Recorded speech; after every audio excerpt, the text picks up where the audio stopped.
محترم ناظرین، ایک سوال ذہن میں یہ آتا ہے کیونکہ اللہ نے انسان کو ایک نیچرل دین دیا، ایک فطری دین دیا، اور انسان کا یہ نیچر رہا ہے وہ کہ نیچرل باتوں کو ہی اور نیچرل چیزوں کو ہی زیادہ پسند کرتا ہے اور اس کے قریب تر ہوتا ہے۔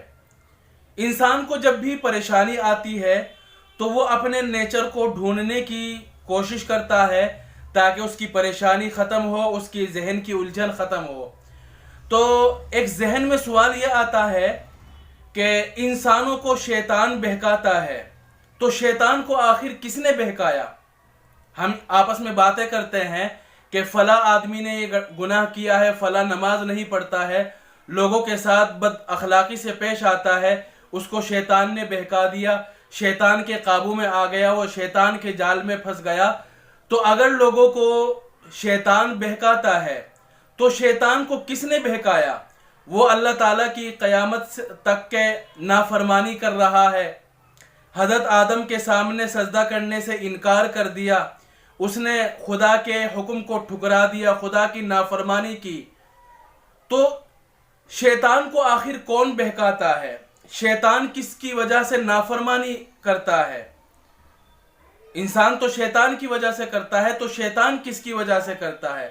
تو جو لوگ ایسا سوچتے ہیں، جن کا یہ خیال ہے، جن کے ذہن میں سوال آتا ہے، تو میں ان سے یہ پوچھنا چاہتا ہوں کہ پانی کو آگ نے گرم کیا تو آگ کو کس نے گرم کیا؟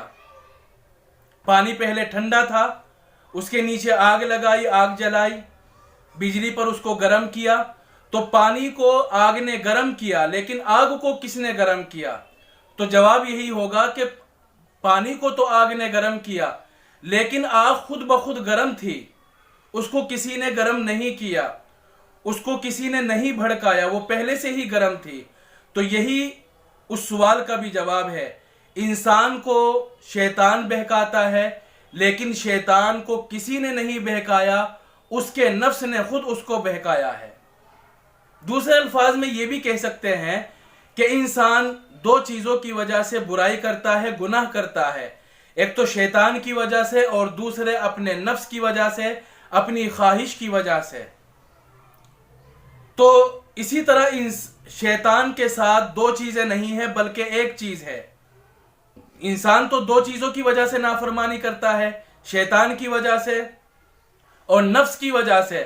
شیطان نافرمانی کرتا ہے صرف ایک چیز کی وجہ سے، اس کے ساتھ دو نافرمانی کرنے والی چیز نہیں لگی ہوئی ہے۔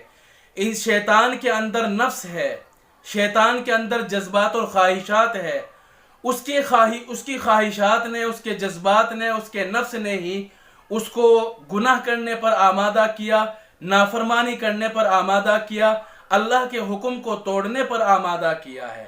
یہی اس سوال کا جواب ہے۔